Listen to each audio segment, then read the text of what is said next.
Good morning, all our Smart Means Business viewers. I hope you had a lovely night, a lovely morning. Hope yours was better than mine because mine was quite long.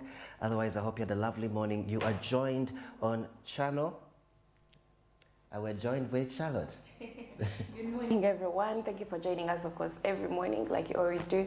And of course, we're going to driving you from 7 to 10 a.m. like we always do. And of course, I'm here with Godwin, and of course yesterday you missed out a lot. We were talking about how cows are sick, people are complaining about the meat, and of course we're going in the festive season. I know, we're in this how it festive is. season. You know, Christmas means meat, chicken, soda, and rice.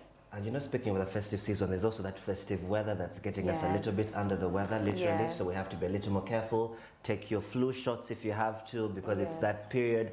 And you know, to agala kuchakala, we don't want to stay behind because of sickness. So I wasn't so well yesterday, but I'm back. I'm a trooper. I needed to be on because we're getting into the weekend. And speaking of festivities, what's happening on Sunday? I heard that we're having blankets and wine.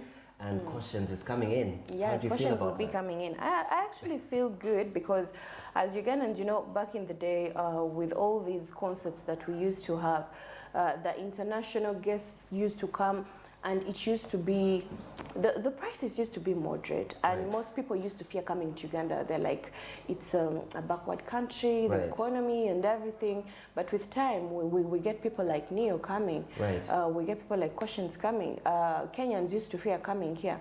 And this time around, Ugandans used to perform only in their country. But now they get to perform in the UK, Sweden, and I actually feel good for them because they get to go on the planes. And I think what helped that, I think, was the Coca-Cola, what's the thing, the Coca-Cola event where all the musicians to converge together and start to sing. It really exposed a lot of our local artists, and also the BET was our City Alosi guy. YouTube has been such an instrumental part in being able to push our artists to the forefront, because before they thought about Ugandans as just Chidola songs, there's a ding ding ding ding ding, but we never really had any music that was international. We never looked at our music as international and more local, but we're now seeing a lot of our artists expand. We're seeing people like Baraka who are out there in Kenya hitting it. He was collabing with people in Ghana, in Nigeria, so it's a huge thing. I think he had a listening party recently. It was his birthday. So it's huge to see Ugandan artists really prop up like this. And shockingly, you see people like Rema Namakula, something you wouldn't expect. She has a collab with a Nigerian. She's singing Luganda, he's singing English. Can you imagine? And people are okay with that. But before they used to say, we don't understand that language. You need to do an international language. So these particular songs that we have these days, people are focusing on English, Swahili, and then Luganda here in Kampala. Most of the musicians, you find even one who doesn't know how to speak Swahili finds a way to fix in a word of Swahili or any other language that they actually speak. Something that connects. I think even starting to add Nigerian phrases, love you too much, or Edogu, into their Luganda, incorporating But why don't they use their own Ugandan whatever slangs and market ourselves? But when people are actually acting, let's say the series and the movies here in Uganda, you find that when this person is speaking English and they hit a buffalo in Bogo, they're like, but these Nigerians, you remember the Nigerian movies we used to watch back in the day? They used to have, yes, the economy has been bad from way back, and of course they are developing with time. But you remember their movies, they used to be bad quality and everything. And they're running on the street, and there's one shot, it's unedited, it's as raw and cut. And the English used to be bad. But guess what? We used to listen to their English, we're like, oh God, it go happen, and we're okay with that. But if a Ugandan comes on set, is like, I will put it there. Everybody's going to judge her on set. So, and that's an interesting thing. And speaking of funny comedy, we have Anne Kansimi, and people are starting to spend more. I think Anne, when she blew up, speaking of spending on the festive season, because we're looking at the entertainment industry here. Most people have spent money to get out, to go to Kenya and other places to enjoy. But now we're also looking forward to enjoying Albidolas. Artists are coming here in the Christmas season, in the festive season. What has changed from 10 years ago to now? What's the spend power for Ugandans? Because you find a Ugandan will make 50,000 that week, and 30,000 has gone into that day. I don't know why we find money for alcohol. Somehow Ugandans will find money for alcohol, will find money for that movie, will find money for a party, but tell him to save. So tell a Ugandan to save in this period. You see the funny thing about life? Right now, you could be having just 5,000. You're like, this is my transport to go back home today after work. And you're like, I'm broke, I don't have anything. But if you fall sick right now, Godwin, you can't tell me you're going to fail to get money.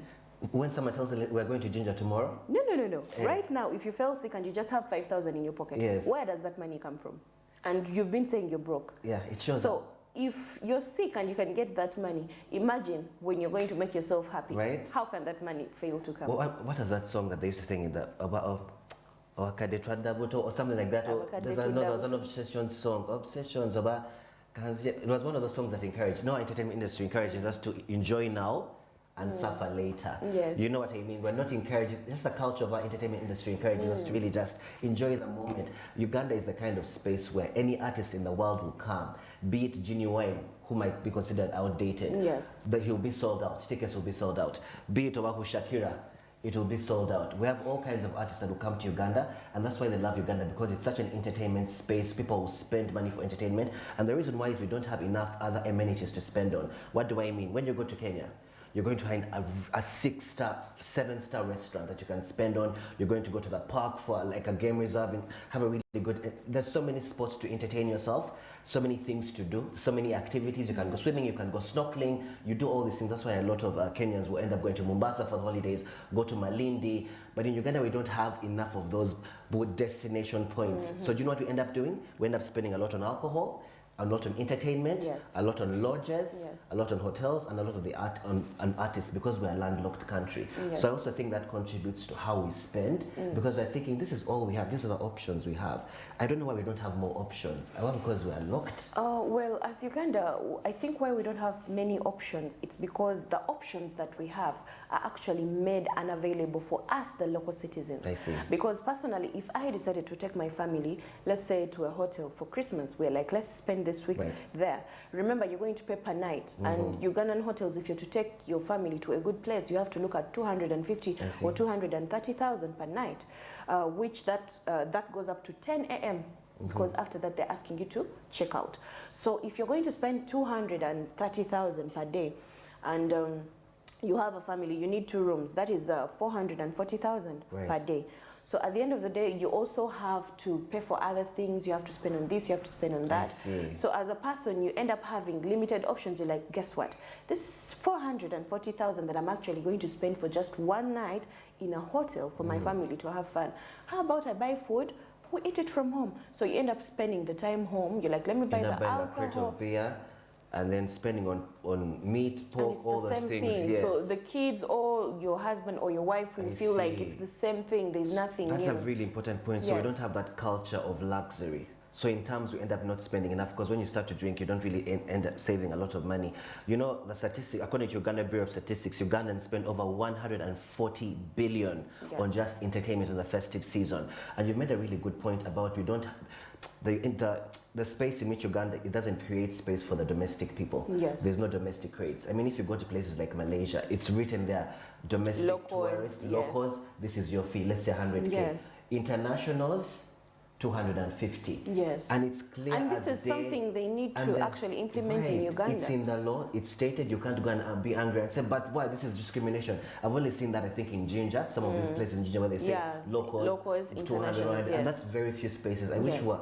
There's nothing wrong with supporting But of which, even if you look at these prices where they put locals and internationals, there's no big difference. They'll say that locals are paying $50 to see this thing, and they're saying a Ugandan has to pay 160,000. So the difference is the similarity. It doesn't make any sense. It doesn't make any sense. And yet we should be supporting our people. That's why domestic tourism right now in this festive period is people are like, let me travel, I'd rather go spend that $400 or whatever and spend it in Kenya. I'd rather fly to Dubai. Can you imagine? We'd rather fly to Dubai and spend more, and yet we would have spent more in all the spaces we have here, amazing lodges that we have, Chidepo Valley, all these spaces. But because we're thinking, why am I spending in Uganda when they don't have a really good rate? And yet, if Ugandans implemented that local rate, especially in this festive season, November, for Ugandans, for locals, you're going to have discount 50% for locals. Exactly, and these business owners never look at that. Because if I come as a local and you're telling me to pay $300 to come and be in this place, and also someone from the UK is going to pay $300, how about me, a local, let me pay $200. The $100 extra, I can actually be like, oh, I got a discount. And Ugandans are petty, because I'm thinking, oh, okay, $200 here, let me spend 600 in Dubai. Don't blame me. And speaking of petty, personally, if you enter a place and, for example, there's a bottle of alcohol, it's being sold at, let's say, 150,000, and you yourself, you know, next to your house where you stay, there's a depot, it's sold at 30,000 shillings. You end up saying, wait, what? Can't I just have a bottle of beer and go back to my house? Exactly. And all this happened after the pandemic, when the economy got disrupted and everything. So Ugandans started realizing, they're like, you know what? We actually spend a lot. And I think there's a lot of price discrimination as well amongst our very own people, which is quite sad. Have you ever been to a really fancy restaurant, especially in this festive season, where we have a lot of foreigners flocking into the country and you're actually not attended to? I go in with my money, with my family. I have worked hard this whole year. I'm ready to spend. And guess what? I'm seated at the table. I'm waiting for someone to care for me. I have to wave my hand. Are you white? That's the first question. And meanwhile, I might be spending more than that white person. This white people are frugal. Many of them are what they call backpackers. Yes. They're what they call couch surfers. I know. I lived abroad, so I saw this before. Couch surfers actually come. They stay on your couch for free. The guy spends $100 for 3 months. So they're spending barely anything. So a person is going to come to your restaurant, Cafe Seri, is going to spend on a coffee and a biscuit. But because he's white, he's seemingly, oh, let's attend to that person. I've seen it before my eyes. And which is it actually pisses me off. It because pisses me off. I might have more money than this white person you're actually attending to. Because me as a local, I actually know what your business means and I actually value what you sell because I understand what you're selling. Exactly. But this international person is going to come, they'll see a cup of coffee, they'll be like, we have better coffee in our country. So, you know, at the end of the day, Ugandan businesses, when it comes to locals, they are very discriminating. And that's the worst part. If you go to Kenya, one thing I like about Kenya, and I mentioned this before, a Kenyan will have their wristband. Even the president will have the wristband that says Kenya. But you find a Ugandan with a Kenyan wristband. Ugandans rather wear a Tanzanian Randi's wristband than wear their own. We don't have enough of that patriotism. It starts with us. Because if we're not serving our very own people, if we're in our own country, we have tribalism. So there's also going to be price discrimination. So you find that this other person, no, we're not going to give a discount. We're going to give a discount to the white person that's coming into the country once. And yet for me, if you give me that really good price, I'll bring my friends, I'll bring my family, I'll advertise it locally. We are the real business. If you go to Kenya, they do not. I actually saw this in Kenya once, where I think a white person was almost served before the line, and these Kenyans were like, hey, I'm like, wow, these guys really fight for their space. They fight for their autonomy. I did it before. We were at a restaurant. I got there before. But this white person walks in who on a line because it was a queue. You want to buy coffee. So the white person walks in and they want to give this white person extra care and attention. So I'm like, excuse me, who is the manager? So when they call the manager, I'm like, manager, excuse me. I came here 20 minutes before. But why is a foreigner walking in and you're giving the foreigner more attention? So the people next to me had me complain when the manager apologized and said, we are very sorry, so let's attend to you. So the people were like, oh, manyabo bazungu, so you can't say anything. Oh, manyife sirika sirisi. Ato sirika. Oh, sirika, it's your country. It's your Come country. On. It is serious. They're your rights. You understand? You need to talk. Because that would never fly in Kenya. Because you, as a Ugandan, when you go abroad or any other country, I have seen this. We go to other countries and we are treated like trash. When these people come to our countries, we treat them like gods. And you know what I always encourage for any Ugandan? At least take that bus, 150,000 to Kenya. Live there for a month or 2 months. It will change your perspective. When you're limited to just one country, you're going to think everyone else is better than you, and you fail to appreciate your Ugandan products. You want to buy Samona gel, you think more of it is local. Let me tell you, these are things that you will appreciate when you travel out of the country. You realize there's nothing too special. But you are the person that's special for your own self, especially in this period, this festive season. We have to spend on ourselves, especially now because the economy is tough, things are tight. People are going to start looking for money they don't have to go and spend in Kenya, when they can actually spend in really good establishments here, in the village areas. We should not be focusing on just foreigners. And this is not to bash any foreigners, because we love them, they bring business, but also it's to bolster our mindset, to allow us to also uplift ourselves and have some sort of patriotism. And that's how we'll be able to have some levity when it comes to spend. And we'll have equality when it comes to the expenditure, especially in this period, in the festive season. This is a very interesting topic. As you can tell, we're very heated, but we're going to continue this conversation as we go through the day. But right now, we'll take a short break and come back for the press review.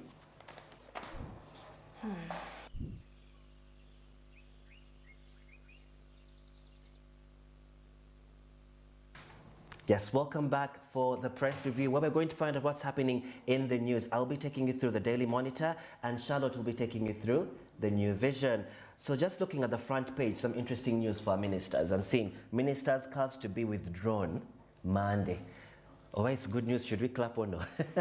So I was saying, as the country gears up for the non-aligned movement and G77 plus China summits due to next month, the government plans to withdraw vehicles from its officials, including ministers and permanent secretaries, starting next week to take care of visiting officials. So the cars are just to take care of the visiting officials. I thought you're taking them away like they did with Rwanda when you have 2 cars.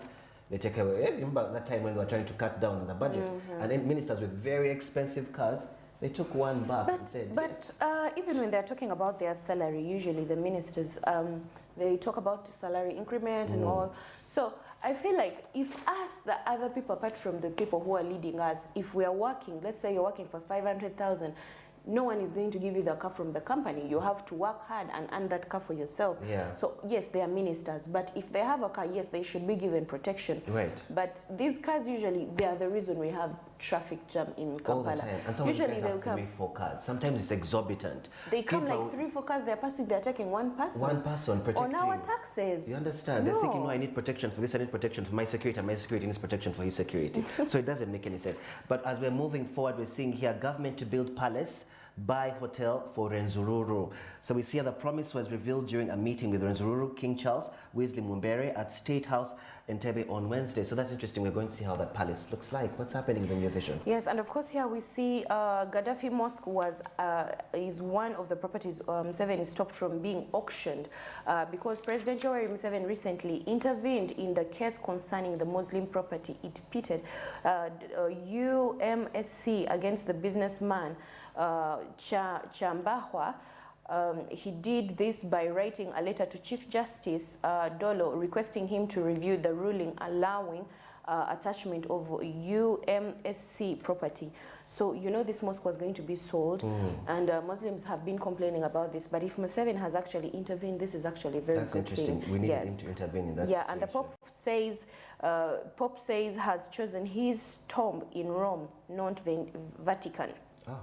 Oh, interesting. So people are now preparing for their death They're preparing already. for, yes, they are. And we're also seeing here a good win for Uganda. Ugandan girl wins bronze at the Olympiad competition. So we're seeing here Kampala in a notable display at academic prowess. Nicole Ruth Ayo, we can recognize Nicole, senior 2 student at Gaza High School, has scooped a bronze award at the International Junior Science Olympiad, which is a distinguished global academic competition. That's good, and I wish her many hopes in her endeavors. Yes, and of course here we see refugees. Uganda advocates Africa's integration. The president said Uganda was one of the top 4 refugees exporting countries when the National Resistance Movement government came to power in 1986. And this is actually true because as Ugandans we always have, actually have so many foreigners here. Yes, we do. I think the number is actually going to be more than us, the locals. You're telling me I live in Kabalagala and it's mostly foreigners. I think I'm one of 5 blacks that stay there now. And this is crazy, right? They've completely taken over. And speaking of the expenses for Christmas, we see here hawkers eating our Christmas lunch, traders. That is the headline here. So we're seeing here KCCA says the street vendors are operating illegally. So we see here a section of traders operating in arcades in Kampala City have expressed concern over the growing number of street vendors ahead of the festive season. So they're saying that the festive season people, I mean, these hawkers, are taking the money from the actual business owners, is said. So there you get to the bus our subuzi right in front of your business. They're actually selling the same thing that you're selling at your store. So they're eating that. Yes. So, and you know, yesterday I went downtown around Mini Price there, Kamu Plaza, all those plazas that are down there. And you actually find that you're coming from a shop just here. You've bought this shoe at 30,000. You get out of the building and just outside someone is selling it at 15,000. The same shoe. You feel like going back inside. You're like, you get back your shoe. You understand? It's different. And the ones who are outside, the hawkers are actually more interactive. They are expressive. I think they even have a song. I think I went downtown and saw the guys actually singing. Yeah, they usually have interesting things they say that actually make the customers want to stand there and buy. So it actually pushes you to come and try and buy this clothes. So it's very interesting. So hawkers are taking the money. And we're also seeing here transport fares start rising ahead of Christmas. So yes, the Christmas period is definitely here. I know we're still working to get that salary, but guys, the fares are quite high. We're seeing here travelers at the Global Coaches Bus Company terminal in Kampala yesterday with exactly 10 days to Christmas. Transporters have begun hiking the fares.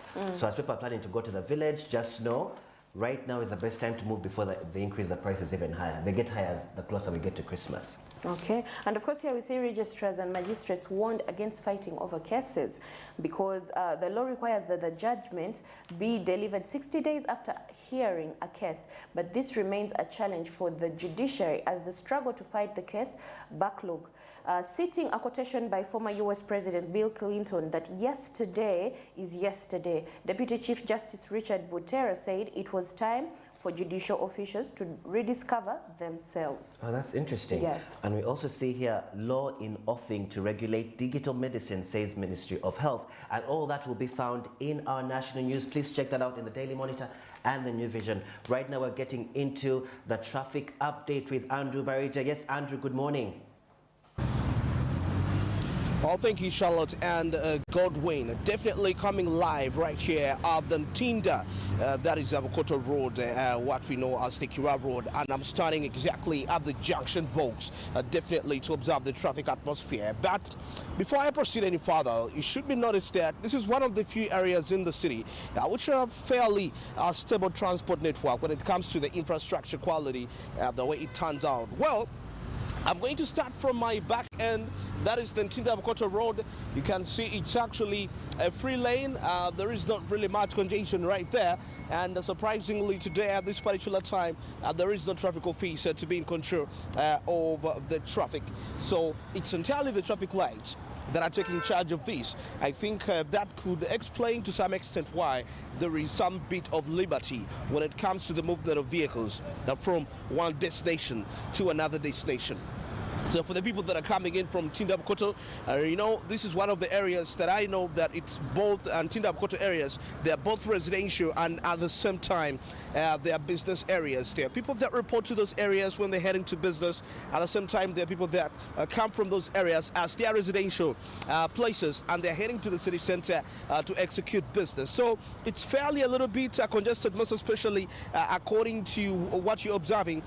60-70% of the vehicles on the road are actually privately owned, not much of the public, so it caters for both residential and a business area. But it's quite free. This is just about 3 to 5 minutes of time as you are set when you are setting off right now to head to the city center. But of course, this is expected to get to increase as the day moves on further and further.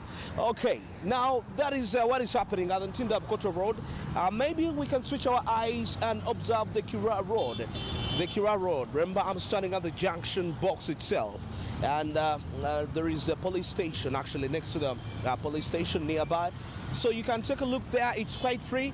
So this normally connects, of course, with the Kamocha roundabout, and it proceeds up to the Mulago and links up to Wandegea. So you can clearly see it's quite a free lane. So for the people, if you're coming in from the same area, you're coming in from Tinda Abukoto and you're probably heading that is towards the city center, and you're planning to use this route, well, this is also okay. You will be able to reach appropriately. Maybe there could be delays ahead, the Kamocha roundabout, which is not so much congested, but the issue is when you proceed as you're heading towards Mulago and the Wandega area. But still, you can use the Lugogo bypass and link up to Nakawa and proceed to the city center. That is also another option. But you can still see this is always free. It has never been congested. Just only 2 minutes when you're held by the traffic lights and you're set free to head to the different destination. And not so many pedestrians here, neither border borders. So there is people are so observant. The participants, the drivers, the pedestrians are extra careful to make sure we don't have any possible accident in this very early morning. Now let's take a look at this other side of the Lugogo bypass.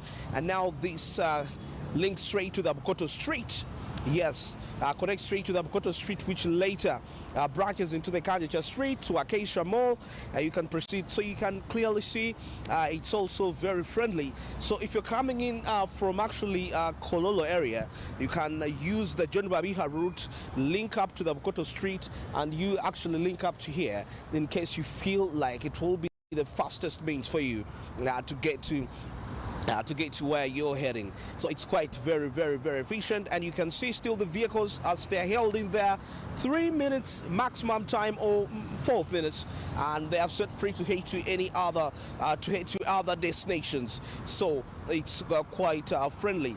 Still heading to the vehicles that are coming in from Tinda Bokoto, and now they're using the bypass, that is the Lugogo bypass.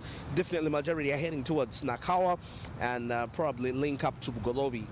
Chances are high, actually. That's what I'm anticipating, because I don't think they could be going to Nakawa, because there is still a shorter route from Tinda, used Tinda Nakawa Road, and still connect to Nakawa. But now the majority of this could be actually heading to Bugolobi, Luzira, Port Bell Road, and so many more. So it's quite a free movement, as you can observe. There is not really any much delays experienced, as when we can observe. There is absolute discipline here, absolute discipline. And like I told you, the roads are they're fine, they're fairly okay at least, because we know that the bad roads at 40% contribute to congestion, because every person is actually trying to avoid certain deep holes that are created in there. So this area is fairly free, and there are no traffic officers controlling the traffic, so it definitely portrays that it's an absolute free area for any person that is linking up to this particular destination. And when you leave and you head to work, I can guarantee you that you will be able to reach in the required time possible. Well, that is it for the traffic updates this morning, and of course coming live here at the Kura Road junction, at the junction box. That is where I'm standing. Just at the back of me is the police station, and it's fairly okay. Any person connecting to this particular junction, you will be able to reach in time to any destination that you're heading to. Well, at this point in time, let me take you back to Plot 42, Nile Avenue, with Charlotte and Godwin to keep driving your business. Thank you so much, Andrew. That was the traffic update. It looks like the roads are less busy this morning, right? Yes. I think people are because it's a Friday, and also people are getting ready for the weekend. I know a lot of people are planning to travel to Ginger and other spaces, but yeah. But why are you focusing on Ginger? I don't know why I'm focusing on Ginger. Maybe I'm planning to go to Ginger, who knows? Otherwise, that was it for the traffic update. We're going for a very short break, and we shall be back with Karibu East Africa.